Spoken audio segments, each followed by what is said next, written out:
In this video, we'll go over new teasers and reviews for The Ones Who Live Season 1. We're just a few days away from the first episode now and the hype is getting really huge. Del Dixon and Dead City are successful, but I don't think that the fanbase has been this hyped for at least a year or so. We have a lot to cover, so let's get started. First, we have some new teasers. First, there's some dialogue about how Rick wanted to escape and that Michonne has to find him and stuff like that. From this edit, there's one piece of footage that's new, and that's this scene of Rick running. We already saw a bunch of these red lights in the trailer, but if you look in the background, you'll see that Rick's not alone. We saw Rick fight walkers in an environment like that, but we know now that there are more people with him. They're all wearing CRM jackets, so I'm thinking they're testing their abilities to see if any of them could be a soldier, or maybe they're just clearing the terrain of walkers like these workers usually do, like in The World Beyond. It's usually not this dangerous though. We also get another look at the scene where soldiers are standing before General Bell. And if you look at the CRM logo flag thingy, it almost looks like they have a funeral. I mean, we saw General Bell using a sword for something already and it really looks like a coffin. So maybe it's a funeral for a respected soldier of CRM. Keep in mind that these shots are very brief, like less than a second. We also have a really short clip of some city on fire. I'm pretty sure that this is the same shot as in Fear the Walking Dead. So this is actually the bombing of LA. So why exactly are they showing this? Well, if you remember from some of my other videos, in other trailers, and also in this one, there's a shot of bombing Atlanta from season 2 of The Walking Dead. So all of this bombing of the cities is actually connected to Operation Cobalt. You see, Operation Cobalt was basically a plan for what to do in case of an apocalypse. The bombing of cities is one of the steps in it, and considering that they are constantly showing this means that CRM was connected to Operation Cobalt, which is logical. I mean, how are you gonna get like 20 helicopters if you aren't connected to the military? So the CRM definitely has something to do with Operation Cobalt and with the US military in general. There's also this shot of Michonne seeming to be shooting bombs or something in the gas can and it explodes. Like I was already saying in my previous videos, she's probably trying to make an opening in the hood or something to get through it. That's really the only logical explanation I have. Then there is a shot of Rick fighting somebody and it's not a walker. It's almost surely a CRM soldier, as he or she has a black helmet. So what's happening here? Well, there's little chance that Rick just turned against the CRM again after he was brought back. So maybe he already found Michonne at that point and they are escaping. Or maybe all of this was happening before he was even brought back to the CRM. We don't really know why Rick lost his hand, but if it was a punishment for him trying to escape, then this had to happen before that because he still has his hand. But Rick wasn't even a soldier at that point yet, so what's happening in the shot? Well, let me ask you something. Did you ever see Rick punching somebody with his left hand? Well, I didn't. So it would make sense that this shot is maybe just flipped. It wouldn't be the first time AMC did something like this. In the trailers, I remember shots being cropped or flipped and looking different than in the actual show. So the whole shot is probably flipped and Rick doesn't have his left hand and this is actually his right hand. That's the most logical explanation I have right now. There is also a Valentine's Day themed trailer that's really cringe, but the shots are cool. Everything is basically the same as what we already saw, except from more or less a single shot and a line of dialogue that makes me worry, honestly. You see, in one of the shots, Rick is lying on the floor and we hear him say, "Until my last breath, I'm yours." Now, nobody is talking about this, but I think it's important. Rick always talks in this quiet and relaxed tone, but this line was quiet and weird, even for something that Rick would say, so this makes me believe that Rick could die. We don't have anything else that would really support this theory, but this shot is weird. Rick is not moving even a little bit for like a second. Is it that? I don't know. I don't know if this one counts as a teaser, but there's this huge sphere in Vegas made out of LEDs, and on Valentine's Day the roses that were displaying on it started to burn and there were these really cool shots of Michonne and Rick in the smoke. Dude, what an insane promotion. Believe it or not, this is the first time we actually see Rick and Michonne together in a shot. There's also a bunch of cool smoke shots and it looks just really cool, but yeah, those aren't really teasers, I guess. So these are more or less less all teasers that we have. Well, there is some other stuff that came out on Valentine's Day, but it's just so cringe. I get that Michonne and Rick are looking for each other, but man, that's cringe. So at this point we are really just a few days away from the premiere, so we also have quite a few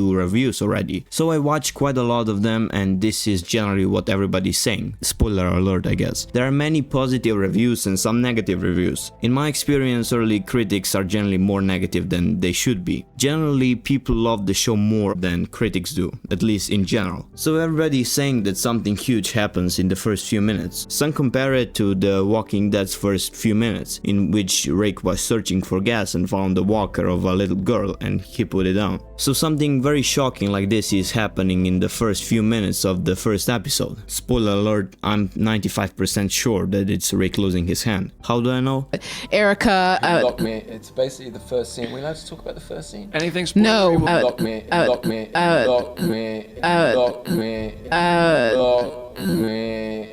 So most of the reviews are pretty positive. They're saying that the first 3 episodes are something on their own and the other 3 are something different again. So this probably means that the reunion happens at the end of the 3rd episode or at the start of the 4th one. So that's why people say that the first 3 and second 3 episodes feel different, probably. I read so many reviews and I still have no idea about the show. How can they say so much and not give away anything? Also, fun fact, Denai Guerrero aka Michonne wrote the whole 4th episode. Yeah, the whole thing. You see, Andy and Denai are actually executive producers of the show. That's honestly just crazy to me. Norman Reedus, for example, is also an executive producer of Daryl Dixon, but it's just crazy to me that actors are literally writing whole episodes. I mean, imagine Scott Gimple, Denai Guerrero and Rick Grimes, Andy just sitting in a hotel room and brainstorming. I love it. So there are a lot of reviews and interviews, but somehow they managed not to spoil more or less anything. There's some more in-depth articles from which it's clear that there'll be some kind of a car chase in the show, but that's not really anything that we don't know yet. But hell, guys, remember my words, this show will be amazing. Andy and Denai mentioned that they want to take risks and make you cry and feel joy, and they just seem so passionate about the project. They came back from pure joy and they literally wrote the story with Scott Gimple. It's insane. I honestly didn't know that actors can also be directors. So I think that The Ones Who Live will be an absolutely insane show. Daryl Dixon and That City were great, but this is something on the next level, I say. They mentioned that it's in the first place a love story, and that's what they focused on the most.